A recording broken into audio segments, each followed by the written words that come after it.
Assalamualaikum warahmatullahi wabarakatuh. Salam sehat. Apa kabar anak-anak? Bu Umi selalu berdoa semoga kita semua senantiasa diberikan kesehatan oleh Allah Subhanahu wa taala.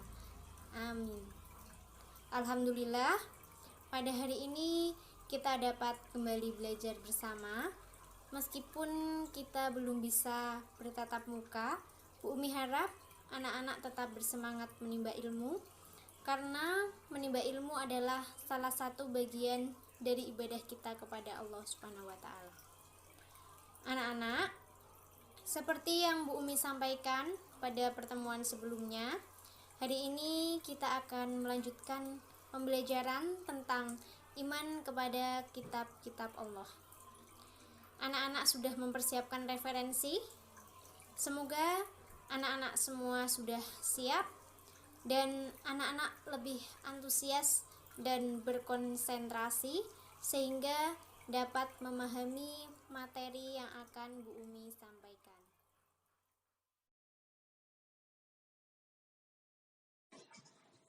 Tujuan pembelajaran hari ini adalah anak-anak dapat menjelaskan kitab-kitab Allah dan Rasul penerimanya. Sebelum kita melanjutkan materi, Bu Umi akan mengajak anak-anak untuk murojaah atau mengulas kembali pembelajaran kita pada pertemuan sebelumnya. Anak-anak ada yang masih ingat? Mari kita ingat-ingat kembali. Yang pertama, pengertian iman kepada kitab-kitab Allah, yaitu percaya dan yakin dengan sepenuh hati bahwa Allah Subhanahu wa taala telah menurunkan kitab-kitabnya kepada rasul-rasulnya untuk disampaikan kepada umat sebagai pedoman hidup agar bahagia di dunia dan di akhirat. Yang kedua, salah satu dalil Al-Quran yang menjelaskan tentang kitab-kitab Allah adalah Quran Surah Al-Ma'idah ayat 16. Dan yang ketiga adalah 4 kitab yang diturunkan Allah kepada Rasul-Rasulnya yang akan kita pelajari satu persatu pada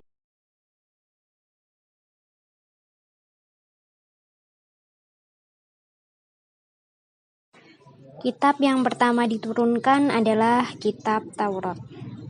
Kitab Taurat diwahyukan kepada Nabi Musa alaihissalam pada abad ke-12 sebelum Masehi.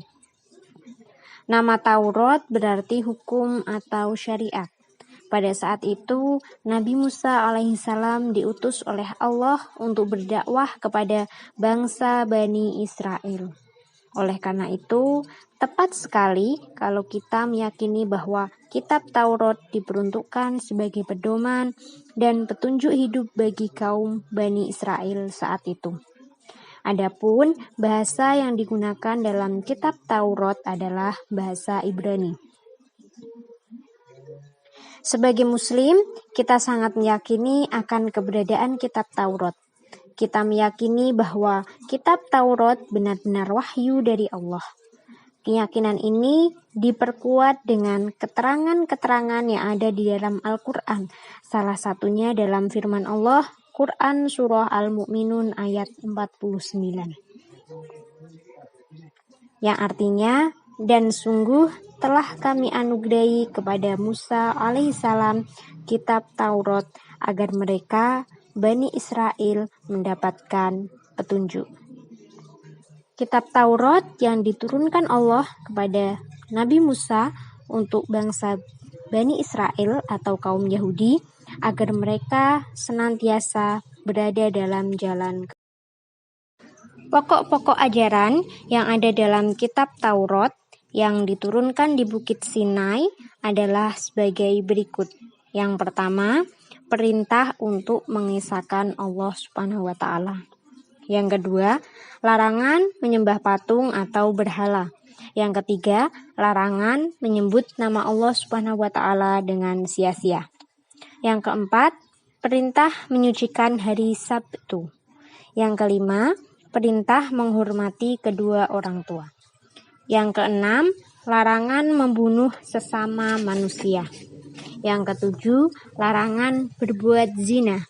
Yang kedelapan, larangan mencuri. Yang kesembilan, larangan menjadi saksi palsu.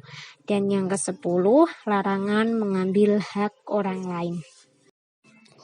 Kitab yang kedua adalah kitab Zabur.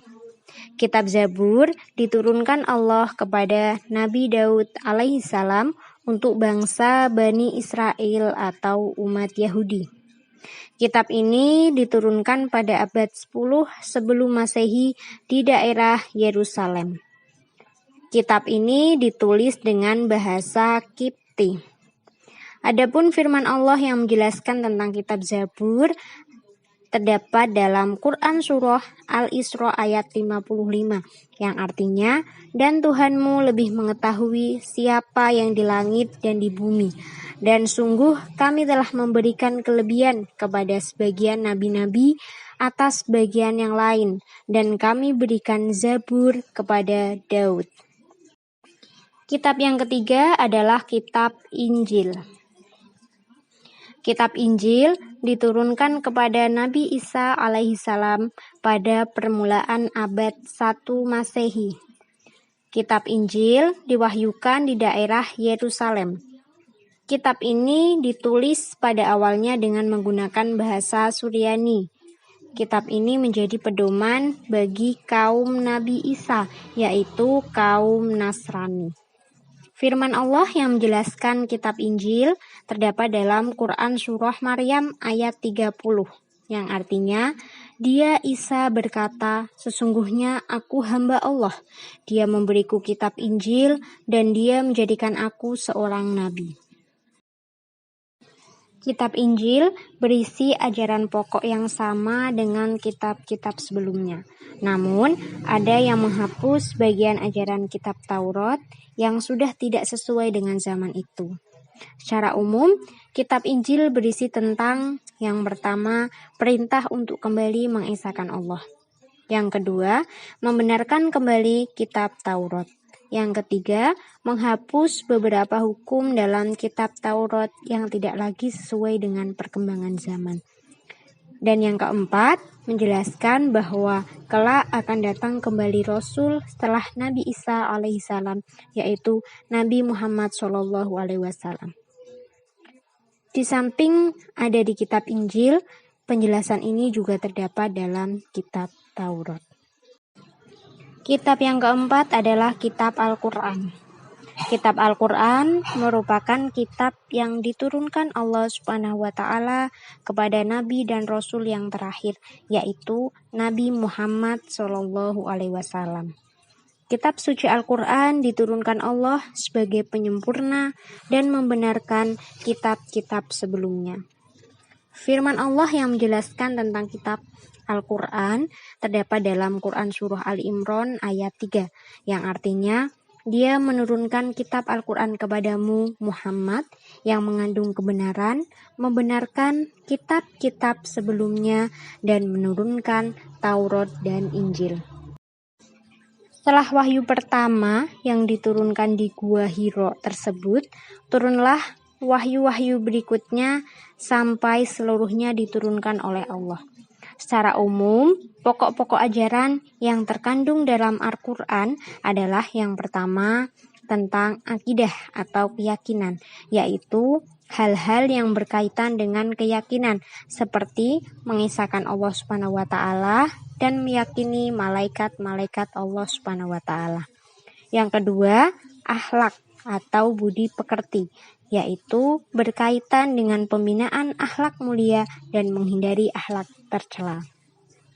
Yang ketiga, ibadah, yaitu yang berkaitan dengan tata cara beribadah seperti sholat, zakat, dan ibadah yang lainnya. Yang keempat, muamalah, yaitu berkaitan dengan tata cara berhubungan kepada sesama manusia. Dan yang kelima, tarikh atau sejarah, yaitu kisah orang-orang dan umat terdahulu. Demikian penyampaian materi pada hari ini. Semoga anak-anak memahami materi yang Bu Umi sampaikan. Jika ada yang belum paham, silahkan bertanya melalui WA grup kelas masing-masing agar kita bisa membahasnya bersama-sama. Dan pada hari ini, Bu Umi memberikan 2 tugas kepada anak-anak.